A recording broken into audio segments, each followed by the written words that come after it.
മസ്കത്തിലെ മത്ര square പദ്ധതി ഔദ്യോഗികമായി നിർമ്മാണ ഘട്ടത്തിലേക്ക് നീങ്ങുന്നു. ടെൻഡർ നടപടിയിലേക്ക് നീങ്ങിയതോടെയാണ് ഏറെ പ്രതീക്ഷയോടെ കാത്തിരിക്കുന്ന പദ്ധതിക്ക് ഗ്രീൻ സിഗ്നലായത്.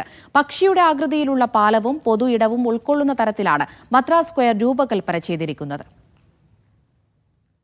മത്ര ഫിഷ് മാർക്കറ്റിന് എതിർവശത്തായി 7500 ചതുരശ്ര മീറ്റർ വിസ്തൃതിയിലൊരുങ്ങുന്ന പദ്ധതി മസ്കത്തിലെ പുതിയ സാംസ്കാരിക വിനോദസഞ്ചാര ആകർഷണമായി മാറും. സ്ക്വയറിൻ്റെ ഹൃദയഭാഗത്തായി കടലിലേക്ക് നീളുന്ന 64 മീറ്റർ പാലമുണ്ടാകും. ഇതിന് പക്ഷിയുടെ ആകൃതിയായിരിക്കും. ഉയർന്ന സുരക്ഷാ മാനദണ്ഡങ്ങൾ പാലിക്കുന്നതിനൊപ്പം കടൽ തീരത്തിൻ്റെ വിശാലമായ കാഴ്ചകളും പ്രദാനം ചെയ്യുന്ന തരത്തിലാണ് ഇതൊരുക്കുക. റീറ്റെയിൽ ഔട്ട്ലെറ്റുകൾ, കഫേകൾ എന്നിവ ഉൾക്കൊള്ളുന്ന ഒരു പൊതു ഇടവും ഉണ്ടാകും. നടപ്പാതകൾ, ഇരിപ്പിടങ്ങൾ, ഈന്തപ്പനകൾ, പൂച്ചെടികൾ, മധ്യഭാഗത്ത് വൃത്താകൃതിയിലുള്ള ജലധാര എന്നിങ്ങനെ മനോഹരമായാണ് സ്ക്വയർ ഒരുക്കുക.